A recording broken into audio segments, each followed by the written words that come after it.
Hey, Shalom, Sister Kate, out in my garden. You can't, I guess I could tip it real quick. You can't see, I'm getting the ground ready. I'm about to plant some green beans and I'm digging up a kind of grass that leaves a root. So I'm trying to get that out of the way so it won't grow up again before I plant.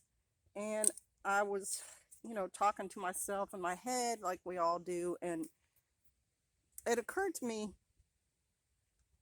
when you think about all the media talking about racism these days and ethno hatred and just all sorts of that kind of speak.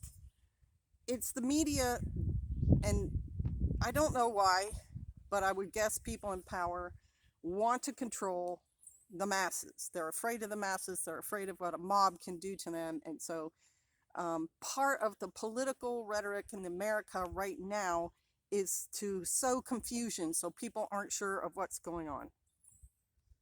That's like the framework.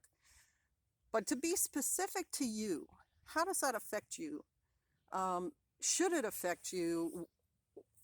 Are you feeling a little weird about all of it? Are you sort of, trying to relate to your roots and also figure out how you feel in the whole story? And, should you be offended or should you, whatever? I want you to think about this because this is a truth that no one is talking about in the media, but it's a reality. You are a survivor. You're a survivor.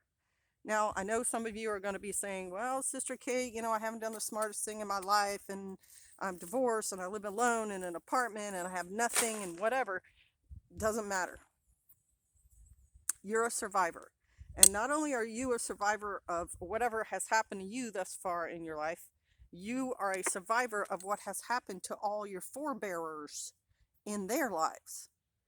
Wherever you come from, whatever continent, your family line originates from, somebody back there in your family line survived to make you possible now.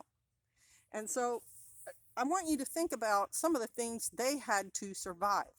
Because if we go back 8,000 years, I just watched a Time Team show on Prime of British archaeologists going through, sites in England and the United Kingdom looking for older archaeological evidence, and they're finding it in places on the coasts of Wales and islands out off the coast of Britain and within England too.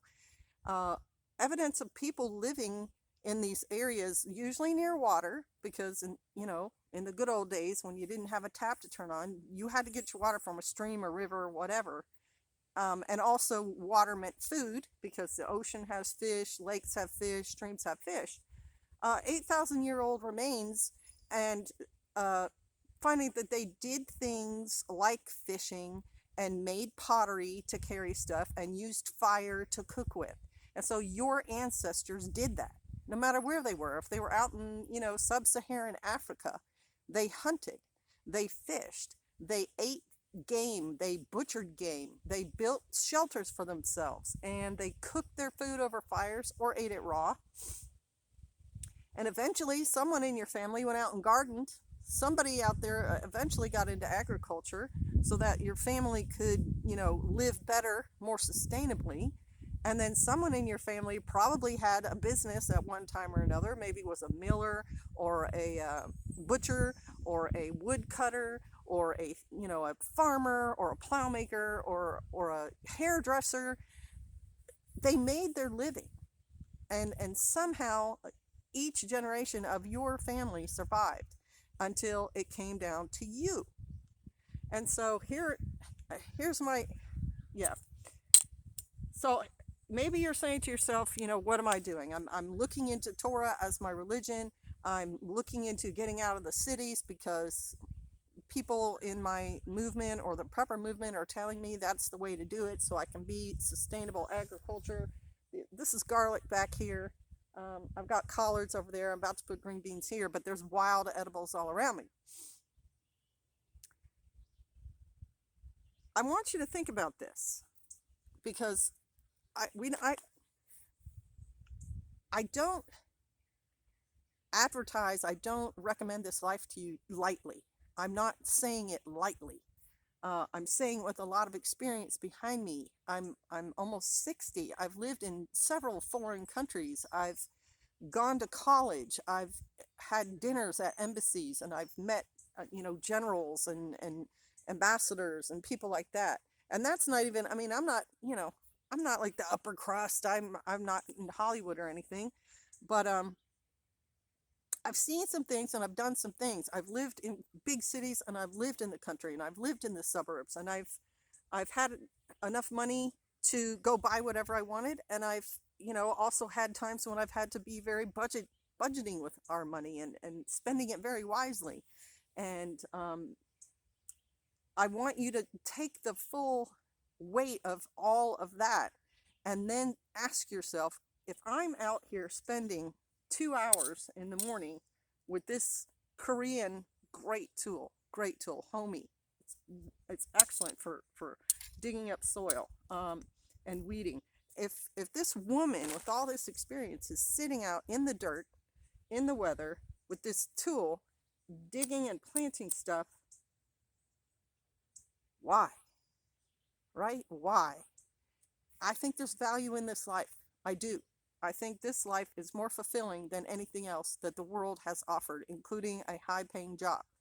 That's not me saying you shouldn't have a job. That's me saying whether you have a job or not, this life is the most fulfilling life that I have found. And given the what am I trying to say? Scales of different varieties, different lifestyles, because I've seen many different lifestyles. This one is the most fulfilling and the most worthwhile. And so, what are you doing, survivor, with the life that your forebears gave you?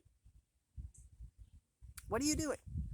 Are you sitting around complaining and whining and moaning?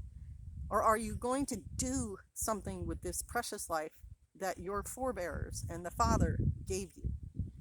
Are you going to get out there and do something? If you cannot afford to buy your own land, you can offer to go to someone who has land and help them.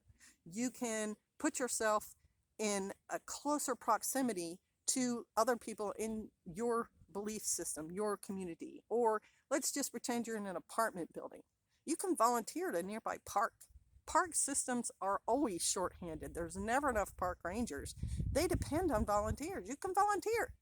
You can go to your local college and find out if they have a gardening thing going on and volunteer to help with that.